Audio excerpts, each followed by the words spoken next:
here today with Brother Michael Diamond to review some of the research that you've been doing over the last year. Research on creation, supernatural miracles, and the Shroud of Turin, just to name a few.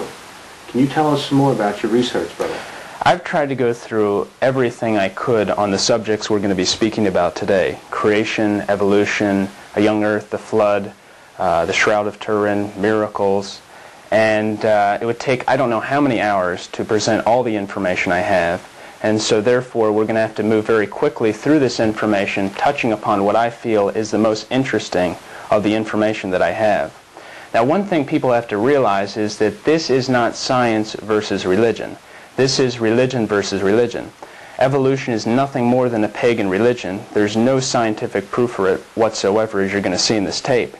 And it's a very dangerous theory because what you believe determines how you are going to behave.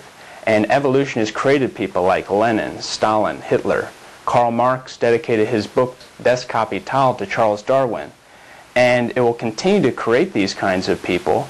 In fact, atheistic evolution is the official creed of all communists and atheists and a necessary basis for atheism. And so people believe in the theory of evolution because of their lifestyle. They don't want there to be a God. They have these so-called missing links because they say that we evolved from an ape, but they've only been able to produce a couple of these when they should have millions of them. Lucy is the most complete so-called missing link. It was found by Donald Johanson in 1974. The leg bones for Lucy were found 1.5 miles away from the head bones, and the leg bones were 200 feet deeper in a different layer of strata. They were not all found in the same layer of strata or even in the same location. They were scattered over 1.5 miles. And all these supposed missing links have all turned out to be either fully human, fully animal, or fake. And just because some animals have some similar features doesn't necessarily mean a common ancestor. It may mean a common designer. Colin Patterson, he's an evolutionist, senior paleontologist at the British Museum of Natural History. They have the largest collection of fossils in the whole world. And he wrote a book supporting evolution, and someone asked him why he didn't include any missing links in his book. And he responded to this letter. He said, quote, "I fully agree with your comments on the lack of evolutionary transitions in my book. If I know of any, fossil or living, I would have certainly included them. I will lay it on the line, there is not one such fossil." So there's no missing links. There are trillions of fossils that you can study, but there are no missing links, and there has to be if evolution is true. D.M.S. Watson said, quote, "The theory of evolution is a theory universally accepted not because it can be proven true, but because the alternative, special creation, is clearly incredible. You see, a watch demands a watchmaker, a design demands a designer, and a creation demands a creator."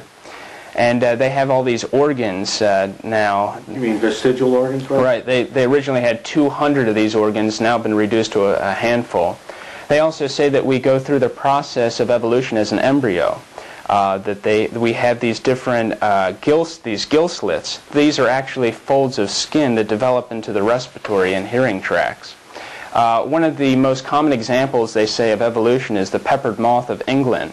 And there you had 95% light moss and 5% black moss. And what happened was you had the factories, they started burning coals, and the trees started turning black from the soot. So they counted the moss again, and now they had 95% black moss and 5% white. And so basically all that happened was the white moth lost its camouflage and was eaten. That's all that happened. And that is a sign of microevolution, which are minor changes in the structure and function of a plant and animal. And macroevolution is something completely different. And it's when the teaching that one kind evolves into another. And this has never been proven by science. And basically the key teaching of evolution is that life comes from non-living matter, spontaneous generation. But there's tremendous complexity in life, in our bodies. For example, we have 50 trillion cells in our bodies. Carl Sagan said that in the simplest cell we know anything about, we have information equivalent to 100 million pages of Encyclopedia Britannica. And in the cell, everything is independent and codependent on everything else. There's tremendous complexity in all life forms. For example, this is a little fish called a sailcat, and if you look on one side, you can see the skeleton of the fish. And then if you turn it around, you can see it looks very much like our Lord on the cross. Very interesting. I don't think evolution did that.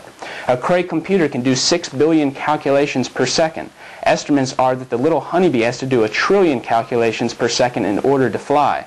That means the little honeybee is 166 times faster than the Cray computer, and the honeybee can heal itself.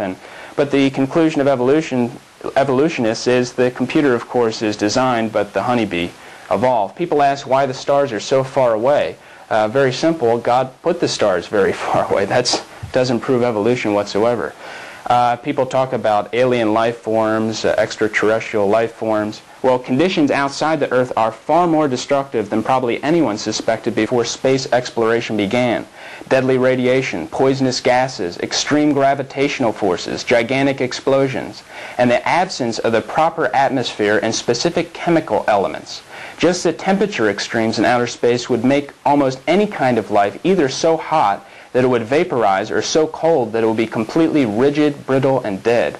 And many of these space alien civilizations should have technology at least superior to ours and would have colonized our whole solar system, at least with mechanical robots. And they say everything started from a big bang 20 billion years ago, but in